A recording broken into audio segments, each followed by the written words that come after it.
दोस्तों बारिश के बाद तूफानी कमबैक करते हुए कोलकाता नाइट राइडर्स के बल्लेबाजों ने क्या किया, कैसे प्रियांश आर्या और प्रभसिमरन सिंह के तूफान में उड़े कोलकाता नाइट राइडर्स के गेंदबाज। जी हां, केकेआर और पंजाब के बीच सांसें रोक देने वाले मुकाबले में कौन सी टीम ने जीत हासिल की, कैसे पलटा हारा हुआ मैच, किस टीम ने मारी बाजी। चलिए सांसें रोक देने वाले मुकाबले की पूरी हाईलाइट का वीडियो हम आपको दिखाते हैं, लेकिन उससे पहले आप वीडियो को लाइक और चैनल को सब्सक्राइब करना बिल्कुल ना भूलिएगा। दोस्तों कोलकाता के ईडन गार्डन में आईपीएल 2025 का 44वां मुकाबला खेला गया। ये मुकाबला पंजाब और केकेआर के बीच था। मुकाबले में पंजाब किंग्स के कैप्टन श्रेयस अय्यर ने टॉस जीतकर पहले बल्लेबाजी करने का फैसला किया। आईपीएल 2025 के इस सीजन का ये रिवेंज वीक चल रहा है, जहां पर अपनी पिछली हार का बदला लेने उतरी थी केकेआर की टीम। पर दोस्तों अपने कप्तान के फैसले को सही साबित करते हुए उनके ओपनर बल्लेबाजों ने क्या तूफानी बल्लेबाजी की। प्रियांश आर्या और प्रभसिमरन सिंह ने अपनी टीम को एक तूफानी शुरुआत दिलाई। दोनों ही बल्लेबाजों ने कोलकाता नाइट राइडर्स के गेंदबाजों की धज्जियां उड़ाते हुए पहले पावर प्ले में तूफानी 56 रन बनाए बिना किसी विकेट के नुकसान के। अब तक प्रियांश आर्या ने 15 गेंदों में ही 29 रन ठोके थे, तो प्रभसिमरन सिंह ने 21 गेंदों में 25 रन। इस पार्टनरशिप को ब्रेक करने के लिए कोलकाता के कप्तान अजिंक्य रहाणे हर तरीके की रणनीति अपना रहे थे। रहाणे ने पहले पावर प्ले में ही 4 गेंदबाजों का इस्तेमाल कर लिया था, पर दोस्तों कोई भी गेंदबाज विकेट लेने में सफल नहीं हो पाया। हालांकि पहले पावर प्ले के बाद सुनील नरेन और वरुण चक्रवर्ती ने दोनों ही बल्लेबाजों पर लगाम लगाना शुरू किया। इन दोनों ही बल्लेबाजों ने अगले 2 ओवरों में केवल 6 ही रन बनाए और एक भी बाउंड्री नहीं निकली थी। जहां पंजाब किंग्स का स्कोर 6 ओवर में 54 रन था, तो वहीं पंजाब किंग्स की टीम 7 ओवरों के बाद केवल 60 रन ही बना पाई थी। अब यहां से ऐसा लग रहा था कि या तो आर या तो पार। विकेट आने की भी संभावना थी, रन बनने की भी संभावना थी। इसके बाद पारी के 8वें ओवर में गेंदबाजी करने के लिए आते हैं वरुण चक्रवर्ती, और दोस्तों चक्रवर्ती की दूसरी गेंद पर प्रियांश आर्या ने शानदार छक्का लगाया और ये बता दिया कि ये दोनों ही बल्लेबाज संभल कर भी बल्लेबाजी कर सकते हैं और तूफानी अंदाज में भी खेल सकते हैं। 8 ओवरों के बाद पंजाब किंग्स का स्कोर 71 रन हो गया था। प्रभसिमरन सिंह ने 27 गेंदों में 31 रन बनाए थे, तो प्रियांश आर्या ने 21 गेंदों में 38 रन।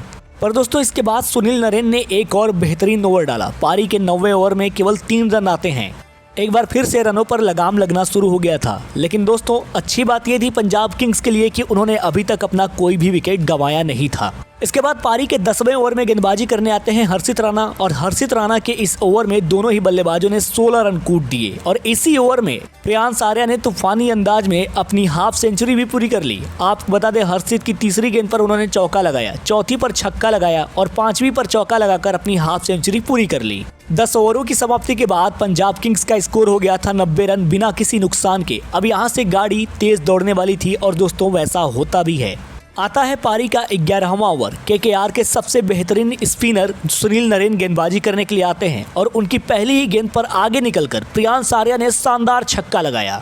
इसके बाद दोस्तों अगली गेंद पर प्रियांश आर्या स्विच हिट लगाना चाहते थे, पर गेंद सीधे पैड पर लगती है दस्ताने का किनारा लेते हुए। केकेआर ने डीआरएस लिया पर वो असफल रहा, पर दोनों ही बल्लेबाजों ने स्ट्राइक चेंज कर ली थी। अब स्ट्राइक पर आ चुके थे प्रभसिमरन सिंह, जो स्विच हिट नहीं लगा पाए थे प्रियांश आर्या, वो स्विच हिट कर दिखाया प्रभसिमरन सिंह ने एक शानदार छक्का लगाया, जिसको देखकर डेविड वार्नर की याद आ गई। दोस्तों जब आखिरी गेंद डालकर सुनील नरेन ओवर खत्म कर चुके थे, तब बाद में ये पता चला कि उनकी ये गेंद तो नो बॉल थी। इसके बाद वो एक और गेंद डालने आते हैं, जिस पर प्रभसिमरन सिंह ने एक और छक्का लगा दिया और सुनील नरेन के इस ओवर में कुल 22 रन कूट दिए गए। पर दोस्तों पारी के 12वें ओवर में आंद्रे रसल को गेंदबाजी दी जाती है और रसल की गेंद पर प्रियांश आर्या ने पहले छक्का लगाया। ये चौथी गेंद थी, लेकिन अगली गेंद पर शानदार वापसी करते हुए आंद्रे रसल ने प्रियांश आर्या की पारी को समाप्त कर देते हैं। प्रियांश आर्या ने अपनी पारी में 35 गेंदों का सामना किया, 69 रन बनाए। अपनी पारी में 8 चौके, 4 खतरनाक छक्के लगाए और लगभग 200 की स्ट्राइक रेट से बल्लेबाजी करके गए। दोस्तों पंजाब किंग्स के दोनों ही ओपनर बल्लेबाजों ने पहले विकेट के लिए 120 रन की पार्टनरशिप की और पहला विकेट गिरा 120 रन के स्कोर पर। इसके बाद बारी आती है प्रभसिमरन सिंह की, जो पहले धीमी बल्लेबाजी कर रहे थे। वो 32 गेंदों में 34 रन बनाकर खेल रहे थे। इसके बाद दोस्तों प्रभसिमरन सिंह ने ऐसा ताबड़तोड़ अंदाज में पीटना शुरू किया केकेआर के गेंदबाजों को कि उन्होंने अगले 14 गेंदों पर 49 रन ठोक डाले। प्रभसिमरन सिंह ने 49 गेंदों में 83 रन ठोके। अपनी पारी में 6 चौके और 6 खतरनाक छक्के लगाए।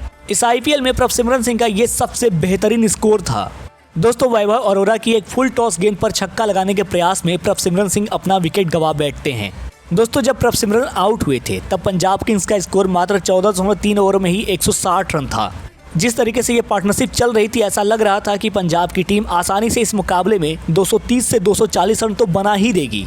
लेकिन दोस्तों इसके बाद केकेआर के गेंदबाजों ने कमाल का कमबैक किया। रसल ने तो क्या खूबसूरत गेंदबाजी की, उन्होंने डेथ ओवरों में रन बनाने का मौका ही नहीं दिया। वहीं पंजाब किंग्स की टीम किस तरीके से अपना बैटिंग ऑर्डर इस्तेमाल कर रही थी ये पता ही नहीं चला। ग्लेन मैक्सवेल आए। ग्लेन मैक्सवेल के आउट हो जाने के बाद सबको उम्मीद थी कि शशांक सिंह बल्लेबाजी करने के लिए आएंगे, पर दोस्तों शशांक सिंह नहीं आते हैं। उनके बाद आते हैं मार्को यंसन। मार्को यंसन भी आउट हो जाते हैं, तब भी शशांक सिंह नहीं आते हैं। फिर आते हैं जॉस इंग्लिश। जहां पंजाब की टीम मात्र 14.3 ओवरों में 160 रन बना चुकी थी, वही पंजाब की टीम 20 ओवर की समाप्ति के बाद केवल 201 रन ही बना पाती है। वो तो भला हो कप्तान श्रेयस अय्यर का, जिन्होंने थोड़ी बहुत अच्छी बल्लेबाजी कर दी। 16 गेंदों में 25 रन बनाए, 1 चौका 1 छक्का लगाया। नहीं तो ग्लेन मैक्सवेल 8 गेंदों में 7 रन बनाकर, मार्को यंसन 7 गेंदों में 3 रन बनाकर लुटिया डुबो ही दिए थे। बात करें केकेआर के गेंदबाजों की तो वैभव अरोरा ने 4 ओवर में 34 रन देकर 2 विकेट लिए। साकरिया को एक भी विकेट नहीं मिला, 3 ओवर में 39 रन लुटाए। हर्षित राणा 2 ओवर की गेंदबाजी की 27 रन दिए, चोटिल होकर बाहर चले गए। इस मुकाबले में वरुण चक्रवर्ती बहुत महंगे रहे। 4 ओवर में 39 रन दिए, 1 विकेट लिया। सुनील नरेन 4 ओवर में 35 रन दिए, एक भी सफलता हासिल नहीं हुई। रसल ने अच्छी गेंदबाजी की, 3 ओवर में 27 रन देकर 1 विकेट लिया। भले ही दोस्तों आखिर के ओवरों में रन नहीं बने, लेकिन फिर भी पंजाब किंग्स ने कोलकाता के सामने एक बड़ा सा लक्ष्य रखा 202 रनों का, और इस लक्ष्य का पीछा करने उतरे थे रहमानुल्लाह गुरबाज और सुनील नरेन। दोनों ही बल्लेबाजों ने पहले ओवर में 7 रन ही बनाए थे कि तभी बीच मैदान में एंट्री होती है बारिश की।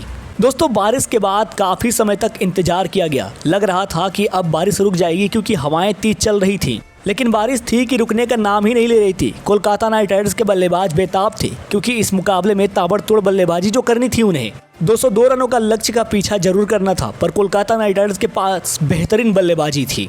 उनके पास रिंकू सिंह, आंद्रे रसल जैसे खतरनाक बल्लेबाज थे। बीच में कप्तान अजिंक्य रहाणे भी थे। ओपनिंग में सुनील नरेन जैसे बल्लेबाज बल्लेबाजी कर रहे थे, वो भी फॉर्म में दिखाई दे रहे थे।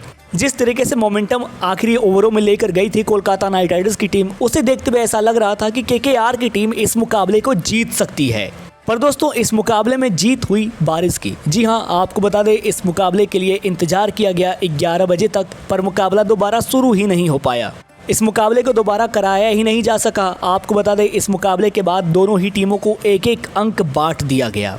अब अगर पॉइंट्स टेबल की बात करें तो ये और भी उलझा हुआ नजर आता है। जहां कोलकाता नाइट राइडर्स की टीम 7वें नंबर पर है। उन्होंने 8 मुकाबलों में 3 जीते हैं, 5 हारे हैं, और 1 अंक उन्हें इस बारिश के चलते मिला, तो उनके 7 अंक हो चुके हैं। वहीं अगर हम पंजाब किंग्स की बात करें तो पंजाब किंग्स ने 9 मुकाबलों में 5 जीते हैं। 1 मुकाबला तो उनका बारिश के चलते रद्द हो गया। ऐसे में अब उनके पास 11 अंक हैं, जो इसके साथ मिला था इस बारी के साथ उन्हें। पंजाब किंग्स 11 अंकों के साथ अब सीधे पॉइंट्स टेबल में चौथे पायदान पर आ गई है। जी हां, पंजाब किंग्स टॉप 4 में आ चुकी है। अब पंजाब किंग्स को प्ले ऑफ में पहुंचने के लिए 3 और मुकाबले जीतने हैं। अगर पंजाब किंग्स 3 और मुकाबले जीत जाती है अपने 4 मुकाबलों में से, तो दोस्तों पंजाब किंग्स आसानी से प्ले ऑफ के लिए क्वालिफाई कर जाएगी। वैसे आपको क्या लगता है इस साल कौन सी टीम चैंपियन बनेगी? पंजाब, मुंबई, आरसीबी या फिर दिल्ली?